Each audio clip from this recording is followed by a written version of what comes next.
दोस्तों, आप में से कुछ लोगों ने बताया कि भाई आपकी सेविंग वीडियो के टाइटल और पोस्टर सेम रहते हैं, तो हम कंफ्यूज रहते हैं कि हमने कौन सी सेविंग वीडियो देखी है और कौन सी नहीं। तो उसके लिए मैं अब टाइटल में और पोस्टर्स पर नंबर डाल दिया करूंगा।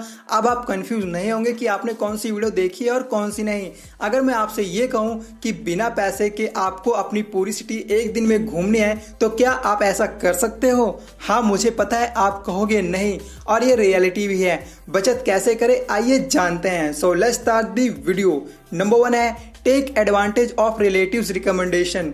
बचत करने के लिए क्या आपने कभी अपने रिलेटिव्स का फायदा उठाया है? भाई मैंने तो बहुत उठाया है। यस, आई एम सेल्फिश, पर ऐसा होना पड़ता है। वो कहावत तो आपने सुनी होगी, जरूरत पड़ने पर गधे को भी बाप बनाना पड़ता है। खैर, यहाँ पर इस पॉइंट से मेरा मतलब ये है, फॉर एग्जाम्पल आपका कोई रिलेटिव हॉस्पिटल में वर्किंग है, तो ऐसे में मान लीजिए आपको कभी हॉस्पिटल जाना पड़ा, तो ऐसे में आपको अपने उस रिलेटिव का रिकमेंडेशन जरूर लेना चाहिए। क्या पता आपको वहां पर थोड़ी छूट मिल जाए।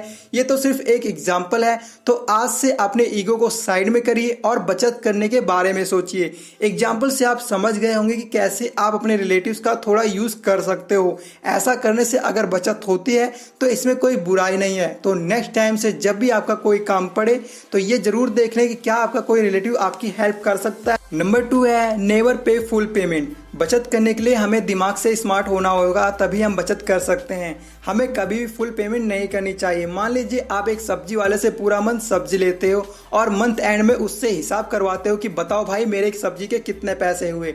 अब वो बंदा आपको हिसाब करके बताता है कि आपके 2000 रुपए हुए हैं, तो ऐसे में आपको उसे 1800 या फिर 1900 ही देने चाहिए। अगर वो बंदा आपसे कहे कि और पैसे दे दो, तो आप कह दो चल यार इतना तो चलता है, फिर कभी ले लेना। पर याद रखना, आपने जो पैसे कम दिए हैं वो पैसे सब्जी वाला अपनी डायरी में नोट ना करे। अगर उसने नोट कर लिया तो फिर पैसे कम देने का कोई मतलब नहीं, क्योंकि वो नेक्स्ट मंथ आपसे वसूल कर लेगा।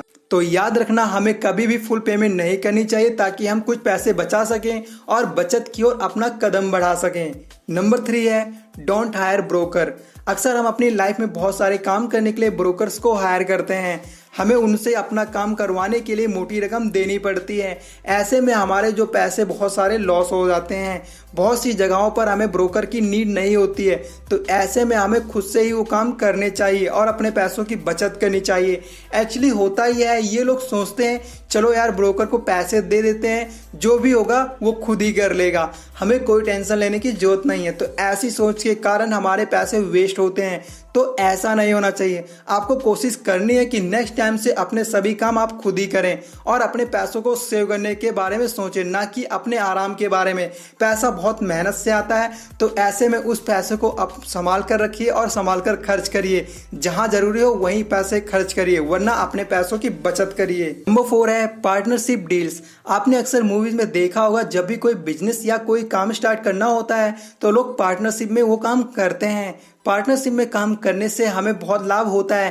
पहला, पैसों की बचत तो होती है, ऊपर से हमारे पैसे ज्यादा वेस्ट होने का डर भी नहीं रहता है।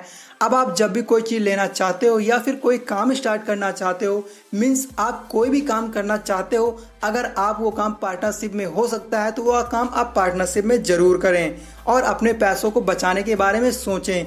ये बचत का बहुत अच्छा पॉइंट हो सकता है। मैं जब भी कोई काम करता हूँ तो उसके लिए एक पार्टनर जरूर फाइंड कर लेता हूँ, ताकि सारे पैसे मुझे ना देने पड़े। इस पॉइंट से हमें लाइफ में बहुत सारे मौकों पर बहुत सारे पैसे बच सकते हैं। आप पार्टनरशिप डीलिंग के बारे में एक बात जरूर सोचिए। नंबर 5 है easy tips to save money. बचत करने के लिए सबसे इजी टिप क्या हो सकती है? क्या आप में से कोई बता सकता है? नहीं पता? चलिए मैं बताता हूँ। बचत करने के लिए सबसे इजी टिप यही है कि पैसा आपके हाथ में नहीं होना चाहिए। तो फिर पैसा कहाँ होना चाहिए? सोचने वाला पॉइंट है, पर सिंपल सा है। पैसा आपकी पहुंच से इतना दूर होना चाहिए कि जब भी आपको पैसों की नीड हो तो आपको उन पैसों को पाने में थोड़ी प्रॉब्लम जरूर हो। पैसे वहां होने चाहिए। उम्मीद है आप समझ गए होंगे। तो पैसा बचाने का ये सबसे आसान पॉइंट है। इससे आसान पॉइंट आपको कहीं नहीं मिलेगा। नीचे कमेंट में बचत करने का सबसे आसान और सरल उपाय आप लोग जरूर बताएं, जिससे हम अपने पैसे सेव कर सकें। नंबर 6 है बाय फॉर वैल्यू।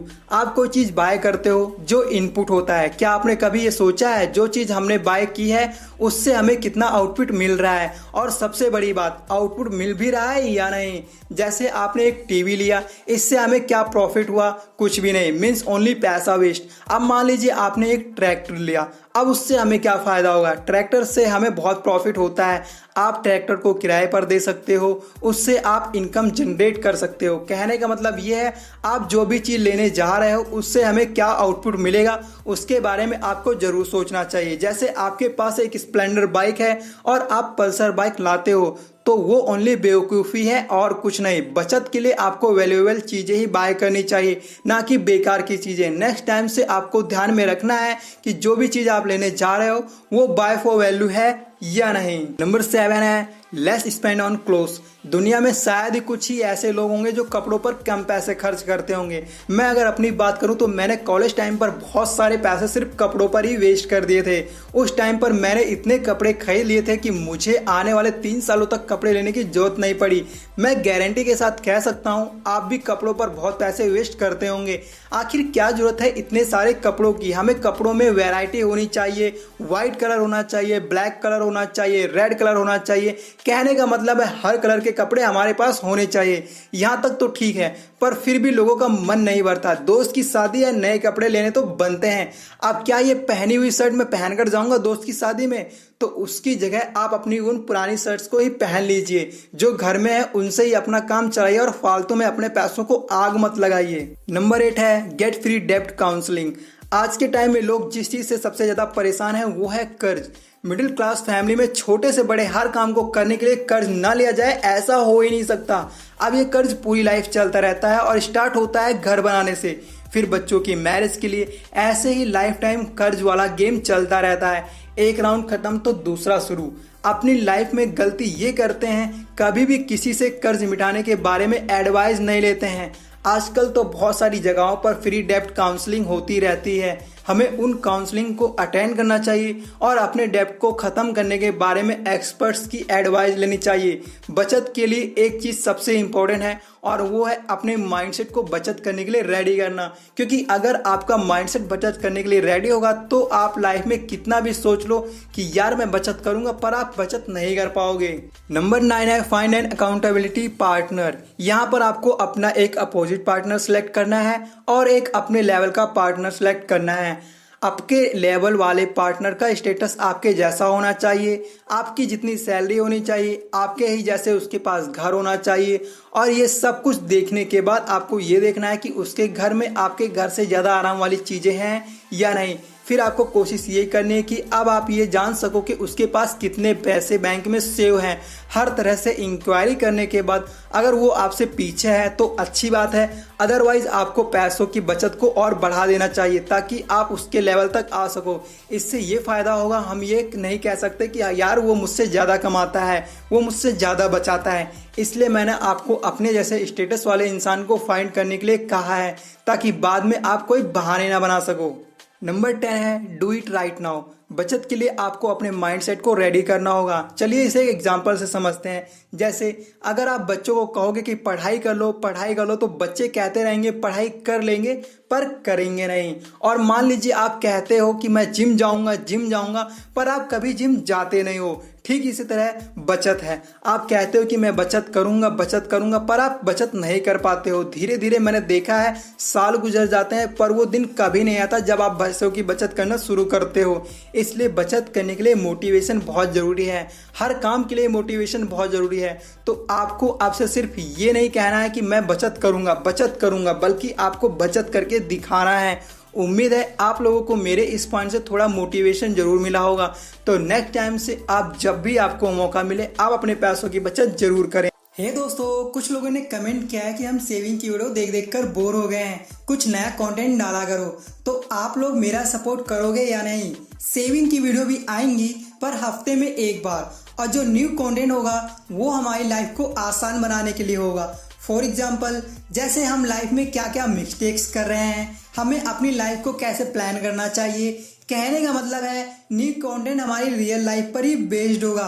तो आप लोग मेरा सपोर्ट करोगे न्यू कंटेंट पे या नहीं, नीचे कमेंट में जरूर बताएं। हे दोस्तों, कैसी लगी आज की वीडियो उम्मीद है आप लोगों को वीडियो पसंद आई होगी, और अगर आप लोगों को वीडियो पसंद आई है तो वीडियो को लाइक करो, नीचे कमेंट करके बताओ वीडियो में आपको कौन सा पॉइंट सबसे बेस्ट लगा, और ये वीडियो अपने दोस्तों के साथ शेयर करो, आप उन लोगों के साथ शेयर करो जिनसे आप प्यार करते हैं। तो मिलते हैं नेक्स्ट वीडियो में, तब तक के लिए बाय, टेक केयर।